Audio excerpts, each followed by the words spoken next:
Hello everyone, and welcome back to another installment of Mainland's Models. Today, we will be looking at a part 2 of the ultimate CGI Thomas.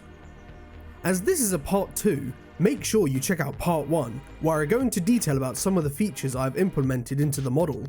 But, as a brief recap, I updated the textures, remeshed the boiler, animated the whistle, added pressure gauges, coal hatch, faces, in-game eye reflection, submeshes, and a very basic Great Race livery. So today, let's dive into what I've added to the model since then. Starting off, I updated the shade of blue. I wasn't happy with the previous shade as I felt it was too light. Originally, I didn't include an ambient occlusion map, which makes the corners darker and adds a level of shading to the mesh, but I felt it was just too clean and light.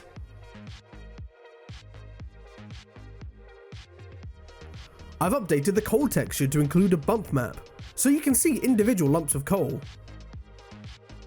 I had used the 3D mesh to represent coal before, but in the end it was too high poly for something so insignificant.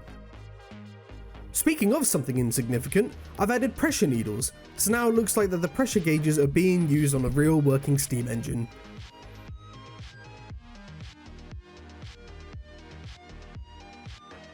Not only that, but I also added an emissive map to the coal inside the firebox to include a reddish glow, so now it looks like there's an active fire inside.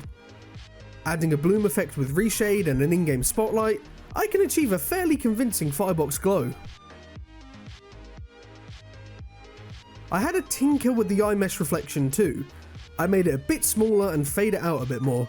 The original one was too flat, and it just didn't give off the shine effect like I wanted it to.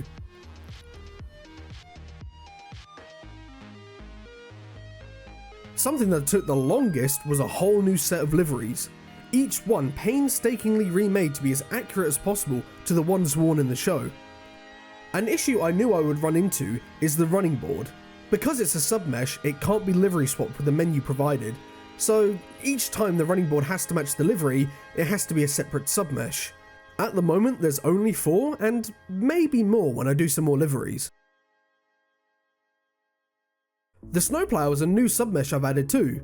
Before, it used to be a piece of rolling stock that the engine would push along the tracks, but now it's a submesh, and it's attached to the engine like a real snowplow should.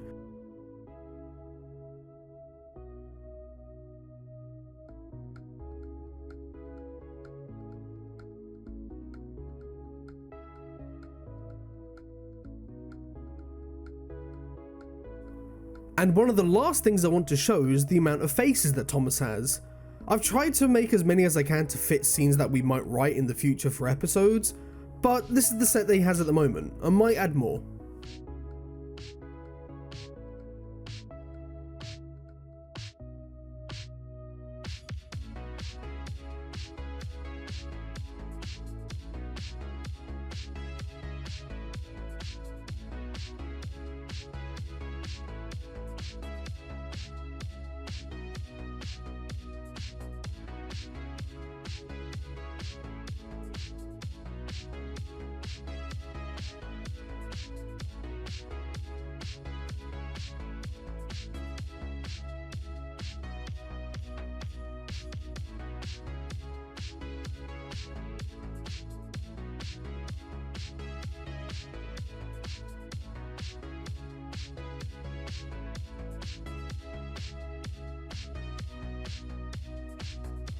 And that's all for now.